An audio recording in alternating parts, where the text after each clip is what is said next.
Mestre, o que é preciso fazer para herdar a vida eterna?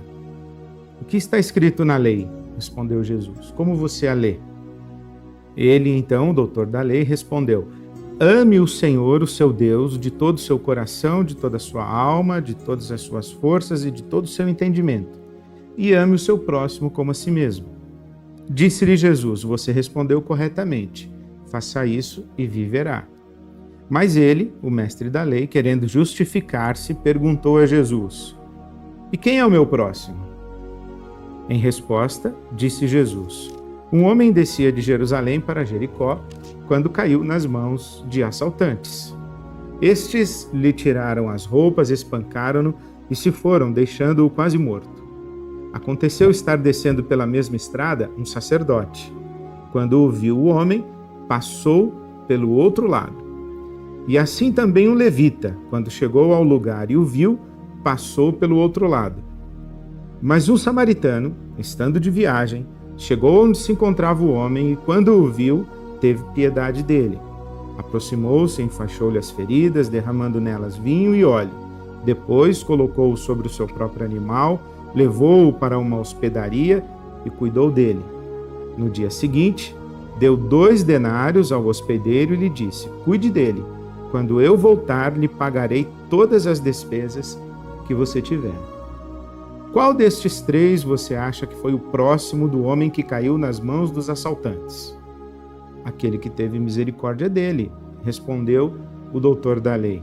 Jesus lhe disse: vá e faça o mesmo.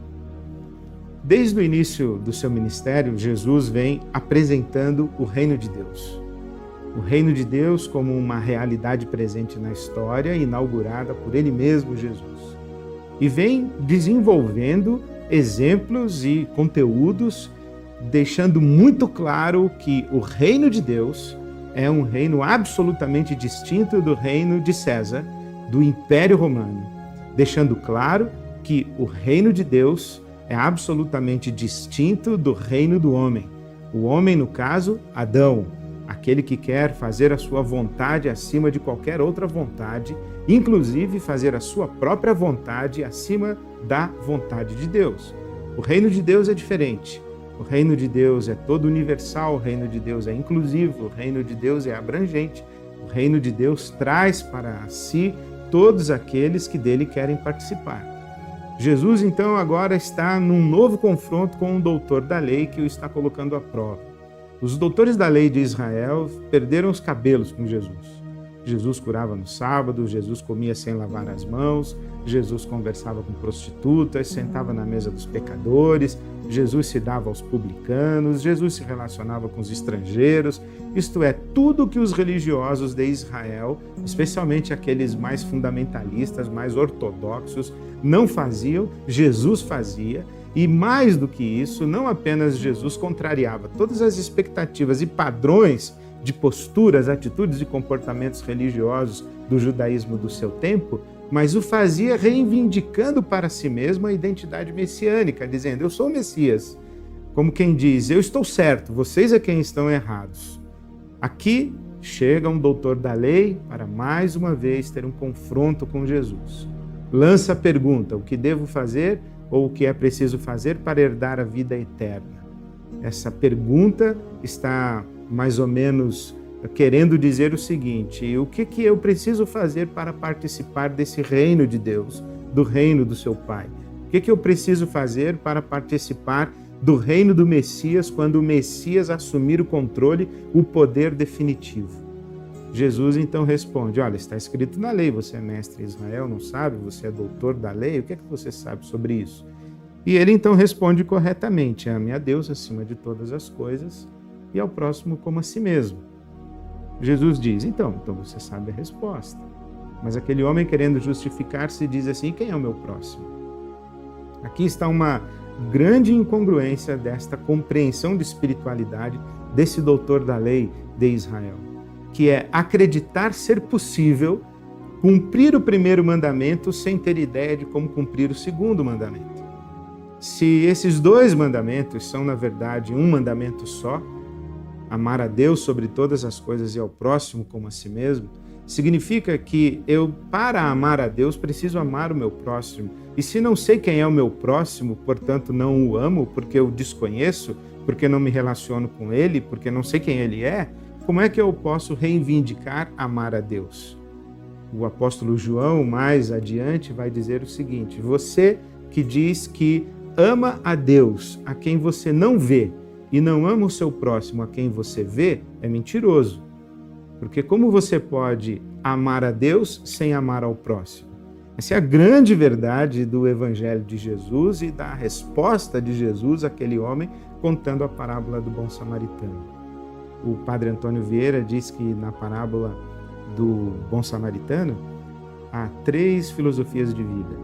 Os assaltantes que dizem: o que é teu é meu, e roubam de ti para que fiquem com aquilo que outrora era teu. Os assaltantes dizem: o que é teu é meu. Os religiosos, o levita e o sacerdote, dizem: o que é teu, o que é meu é meu. Se você está com problemas, os problemas são seus. Se eu tenho as minhas qualidades e se eu tenho a minha vida é boa, é minha. Quer dizer, você está à beira do caminho, eu não estou. Você fica na sua, eu fico na minha. Eu não me meto na sua vida, você não se mete na minha. O que é teu, o que é meu. E a terceira possibilidade é a postura do bom samaritano. O que é meu é teu. Você que está caído à beira do caminho é alvo do meu conforto, do meu consolo, da minha solidariedade, da minha generosidade. Eu vou em sua direção não para tomar para mim o que é teu. Não sou indiferente a você dizendo o que é teu e o que é meu é meu. Não, eu sou solidário e amo a Deus sobre todas as coisas e amo a você como amo a mim mesmo. Se eu estivesse no seu lugar, eu gostaria que alguém me estendesse a mão e me socorresse. Portanto, para amar você como eu amo a mim mesmo, eu estendo a minha mão para você e busco você na sua necessidade, fazendo por você o melhor do que eu posso. O que Jesus estabelece aqui é um critério extraordinário para o conceito de espiritualidade do reino de Deus. A espiritualidade do reino de Deus, ela não é teórica, dogmática, isto é, não adianta ficar discutindo a lei, doutrina, crença.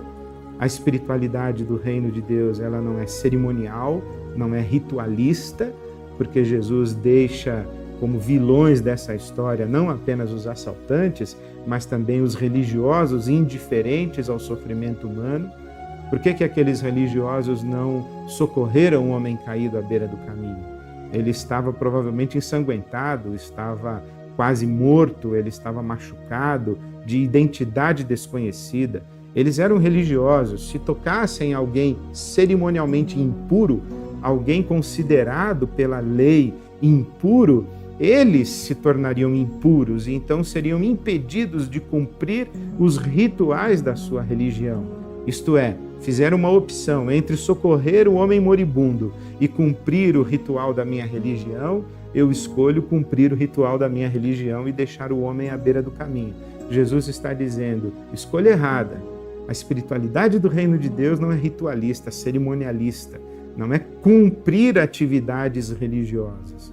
Jesus está dizendo, inclusive, que a espiritualidade do reino de Deus não é transcendentalista, do tipo, o que é que eu vou fazer para herdar a vida eterna, seja lá onde for essa vida eterna e que dimensão tiver essa vida eterna e quando é que essa vida eterna começa. O que Jesus está dizendo é, o reino de Deus está aqui, já começou, é agora, e a espiritualidade do reino de Deus é a espiritualidade do amor, da solidariedade, da relação. A espiritualidade do reino de Deus é ética. Ética porque necessariamente relacional. Ética porque necessariamente inclui você na minha relação com meu Deus. E na sua relação com Deus, você precisa me incluir também. Ou nós nos percebemos como iguais, como próximos, e damos um passo um na direção do outro, e eu escolho você para ser o seu próximo e você me escolhe para que eu seja o seu próximo, ou então nós não estamos nos relacionando com Deus. O relacionamento com Deus implica necessariamente uma relação de amor e fraternidade entre nós. Essa é a espiritualidade do reino de Deus. Por quê? Qual é o grande pecado do ser humano? O grande pecado do ser humano é o seu egoísmo. Qual é o grande pecado de Adão? é compreender-se o centro do universo e desejar que tudo e todos, inclusive Deus, gire ao seu redor.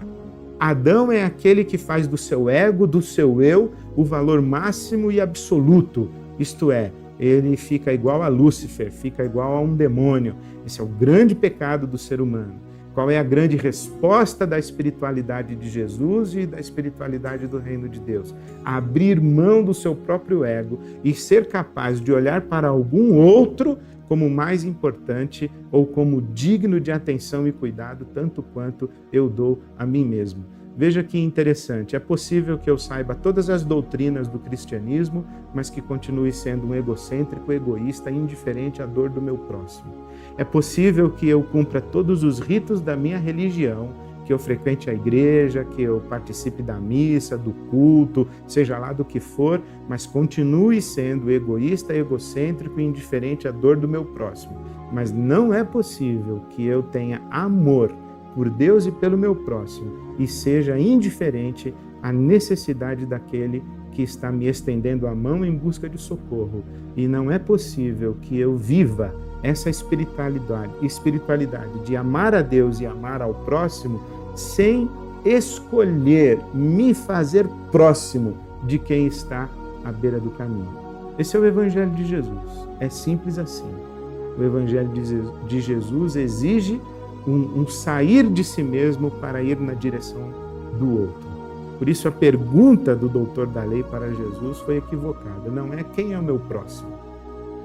Jesus devolve a ele dizendo: olha ao seu redor e veja quantas pessoas existem para que você se faça próximo delas, manifestando o seu amor por Deus, amando-as com um amor com que você pretende amar a Deus e pretende amar a si mesmo. Essa é a espiritualidade do reino de Deus, uma espiritualidade ética. Eu oro a Deus e peço a Deus e faço a minha oração, que Deus me ajude a sair de mim, prestar menos atenção em mim, prestar mais atenção em você.